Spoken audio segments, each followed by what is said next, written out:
Salut tout le monde, on se retrouve pour le débrief de la 12e journée de Ligue 1, 11e, non 12e. Donc premier match de cette journée, le Stade Rennais recevait les Girondins de Bordeaux. Alors victoire de Stade Rennais 1-0, but contre son camp de Jérémy Toulalan, génial. 47% de possession de balle pour Rennes, 53% pour Bordeaux, 6 tirs 2 cadrés pour Rennes, 6 tirs 0 cadrés pour Bordeaux. J'ai pas regardé le match parce que j'étais pas là, mais il paraît que c'était une véritable purge, une catastrophe à tous les niveaux. Parlons d'abord du Stade Rennais qui enchaîne une 4ème victoire d'affilée. Changement de président aussi. Arrivée d'Olivier Létard à la place de René Révelo et peut-être changement d'entraîneur derrière. Donc Rennes continue sa dynamique. Après il y a...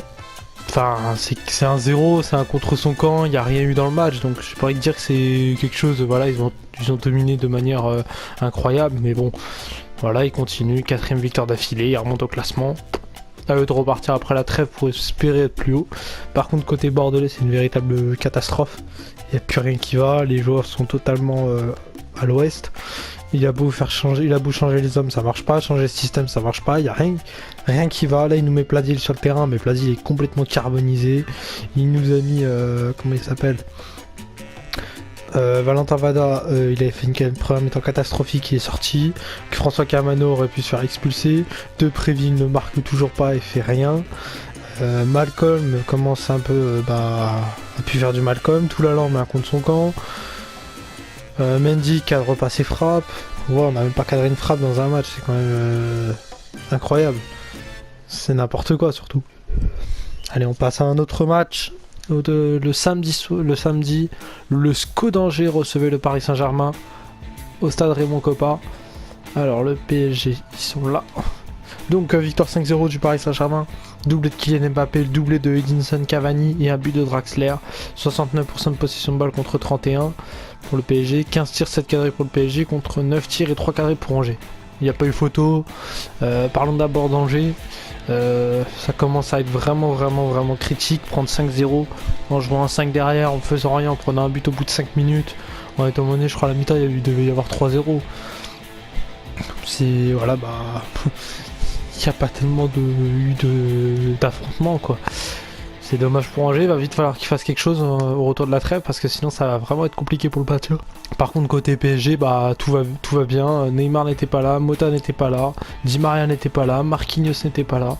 C'est pas grave, Mbappé a retrouvé un niveau intéressant. Premier bon match depuis la trêve internationale d'octobre, donc ou septembre, je ne sais plus. Il y a Cavani qui met un doublé, il y a Draxler qui marque, Mbappé met son doublé comme je viens de le dire. Pastore a retrouvé du temps de jeu, tout va très bien pour le PSG, ils ont concédé une ou deux frappes à peine. Vraiment, une ou deux frappes, une ou deux grosses situations, à part l'égalisation qui aurait pu arriver, mais elle n'est pas arrivée.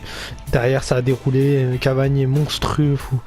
Je pense que je vais pas arrêter de le dire, mais c'est un excellent attaquant, il vient de marquer son 101e but en 144 matchs. C'est une machine de guerre. Donc voilà, allez on passe au match du samedi soir. Montpellier recevait Amiens. Score final, un but partout, but de Sio contre un but d'Avelar. 52% de possession de balle pour Montpellier, 48 pour Amiens. 10 tirs 3 cadrés pour Montpellier, 12 tirs 1 cadré pour Amiens. Alors côté Montpellier, ils ont marqué à la 81e, ils se sont fait égaliser derrière sur un joli but. Je vous conseille d'aller voir le but d'Avelar. Avelar, ou je ne sais pas comment on le prononce, c'est un Brésilien. C'est un petit peu moins solide. Enfin, ça prend pas beaucoup de buts, mais ça gagne pas le match comme ça aurait pu le gagner il y a 3 semaines ou un mois, quoi. Donc bon, à vérifier après la trêve. Côté amiénois, un tir cadré, un but. Voilà, quoi, il n'y a pas tellement... Ça a été un match plutôt laborieux, le terrain était complètement gorgé d'eau, donc pas tellement d'enseignements à saisir, à part que Amiens continue son petit trajet. Allez, on passe au match entre Troyes et Strasbourg. L'Estac recevait le Racing Club de Strasbourg. Victoire 3-0 de l'Estac. But de Souk, Kawi et Nian contre un... Et d'Acosta après un carton rouge côté strasbourgeois pour un pied haut. 49% de possession de balle pour 3, 51 pour Strasbourg. 13 tirs 6 cadrés pour 3. 10 tirs 2 cadrés pour Strasbourg. Il n'y a pas eu tellement de photos. Un match laborieux en première mi-temps, deuxième mi-temps après que D'Acosta ait pris un rouge, ça a déroulé et puis le Stack a gagné 3-0. Ils enchaînent après 2 défaites d'affilée. Strasbourg, faut qu'ils se ressaisissent. Parce qu'il y a eu un bon nul contre... Ah non, bah non, ils étaient sur une bonne série, excusez-moi, je pensais à une autre équipe. Ils étaient sur une victoire à Nice, un nul à domicile contre Marseille. Donc faut qu'ils continuent comme ça après la trêve. Allez, autre match très intéressant. L'AS Monaco recevait l'en avant de Guingamp avec une victoire de Monaco 6-0. Doublé de Traoré, but de Baldé, but de Fabinho et doublé de Cario. 18 tirs, 9 cadrés pour Monaco, 12 tirs, 3 cadrés pour Guingamp. La possession c'était du 50-50, mais il n'y a pas eu faute entre les deux équipes. Monaco a largement balayé son adversaire. Guingamp était complètement à l'ouest. Jimmy Briand sur le banc, Dido en tribune, Sorbon aussi sur le banc. Je pense qu'il voulait faire un choc, il voulait créer un électrochoc après le match de la semaine dernière qui a été très compliqué. C'était une véritable catastrophe, il n'y a rien eu, Guingamp s'est fait balader. Et Monaco continue sa petite série avec un bon goal à virage.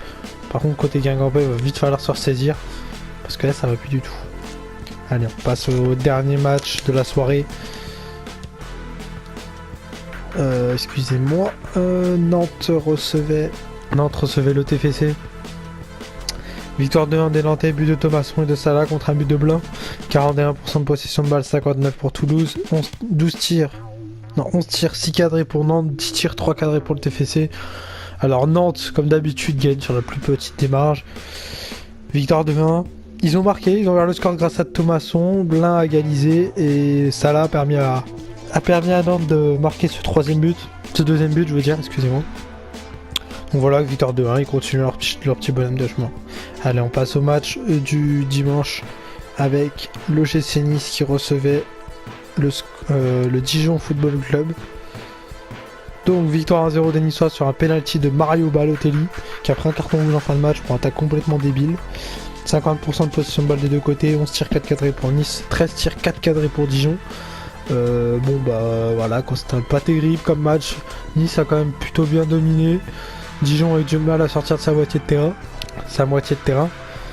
Donc, kiff. C'était un peu bizarre comme match. Et puis Nice renoue, même s'il n'y a pas eu tellement la manière, renoue avec la victoire. Et c'est, je pense, le plus important côté niçois. Allez, on passe au match du samedi après-midi, du dimanche après-midi. Le Football Club de Metz recevait Lille pour le choc des pattes classées. C'était vraiment pas bien du tout en Ligue 1. Donc Lille gagne 3-0, doublé de PP avec un penalty. Balouli marque. 60% de possession de balle pour Lille, 40 pour Metz. 19 tirs, 5 cadrés pour Metz. 14 tirs, 7 cadrés pour Lille.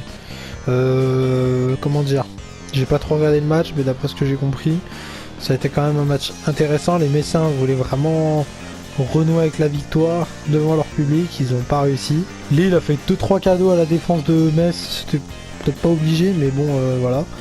À l'attaque de Metz, excusez-moi. Donc je pense qu'il y a... C'est pas qu'il n'y a pas eu photo, mais Lille a profité des erreurs messines pour marquer 3 buts, et les Messins n'ont pas réussi à profiter des erreurs lilloises pour marquer, donc ça permet à Bielsa de souffler. Côté Frédéric Hans, il a 15 jours pour trouver une solution pour le prochain match. Lui maintenant, et Bielsa il peut continuer à travailler tranquillement avec un petit peu plus de sérénité malgré 2 victoires en 12 journées. Je pense que là c'est un petit peu mieux et je pense ils vont être lancés. Dernier match de l'après-midi, l'OM recevait le Stade Malherbe de Caen. Alors Caen, c'est tout en bas. Voilà. Victoire 5-0 de l'OM, doublé de Thauvin, but de Sanson, but de Mitroglou, but de Luis Gustavo. 72% de possession de balle pour l'OM, 28 pour Caen, 28 tirs, 11 cadrés pour l'OM, 11 tirs, 3 cadrés pour Caen. Alors à noter, juste petite parenthèse, c'est que les Canets ont testé une nouvelle compo. Ça n'a pas marché du tout, hein. Il n'y a pas eu de discussion. Côté marseillais, ça continue. Bonne série en cours, dans le jeu c'était un petit peu mieux, beaucoup de situations de but. Ils ont voulu pousser pour marquer un maximum de buts devant leur public pour se rattraper de la défaite en Europa League contre Guimarães 1-0. Donc c'est plutôt pas mal, Mitroglou a marqué, Thauvin a bien doublé, Sanson, Luis Gustavo, faut vraiment qu'ils préservent, mais ils n'auront pas contre Bordeaux. Donc ça c'est une bonne nouvelle pour nous. Après, je pense que côté marseillais, ça peut être intéressant s'ils continuent à jouer comme ça. Faut peut-être trouver 2-3 petites autres solutions avec un Mitroglou bof qui a marqué. Donc je pense qu'il y a encore un peu de travail côté marseillais pour vraiment avoir une équipe compétitive. Pourquoi pas des renforts cet hiver avec des départs aussi, parce qu'il y a des joueurs qui sont complètement à l'ouest. Donc voilà. Côté Canet, bah prendre 5-0, c'est une des meilleures défenses du championnat, il n'y a rien à dire, ils ont rien montré. Ils ont été un peu absents des débats, je pense qu'ils étaient en vacances, et puis voilà quoi. Dernier match, l'AS Saint-Etienne recevait l'Olympique Lyonnais à Geoffroy Guichard pour le derby. Match très attendu de côté de Saint-Etienne, qui s'est soldé par une défaite 5-0 contre Lyon à domicile. Fekir doublé, Depay, Mariano Traoré. Lacroix après un carton rouge pour un attentat sur Fekir. 41% de possession de balle, 59 pour Lyon. 13 tirs de cadré pour Saint-Etienne, 13 tirs de 10 cadrés pour Lyon. On va être franc et honnête, il n'y a pas eu photo. Il n'y a pas eu photo entre Saint-Etienne et Lyon. Saint-Etienne, pendant 5 minutes a existé. Ils font un corner qui tire, je ne sais pas comment, il l'a envoyé je ne sais où. Alors il va falloir qu'il travaille les coups de carré pendant la trêve. Bah Fekir et Depay partent en contre. Et puis bah but. Voilà, 1-0, 2-0, 3-0, 4-0, 5-0. Voilà, Amouma s'est blessé, il n'y avait rien. Côté stéphanois, c'est le néant footballistique. Il n'y a strictement rien. Je vous invite à regarder le match sur l'équipe 21 si j'ai le temps de poster la vidéo à 16h pour voir le massacre, ou à 15h, je sais plus. Après, côté lyonnais, bah, comme d'hab, ça continue à gagner, ça joue plutôt bien. C'était cohérent ce match-là. 5-0 dans un derby, c'est vraiment pas mal du tout. À eux de continuer pour viser le haut du tableau, quoi. Mais là, pour l'instant, c'est plutôt intéressant. Donc voilà, c'est la fin de ce petit débrief. On se retrouve dans 15 jours pour la journée de Ligue 1 avec des affiches comme Nantes PSG, il y a Bordeaux OM, il y a des bons matchs. Donc voilà. Sur ce, je vous souhaite une bonne après-midi ou une bonne soirée. Je vous dis à la prochaine. Allez, salut!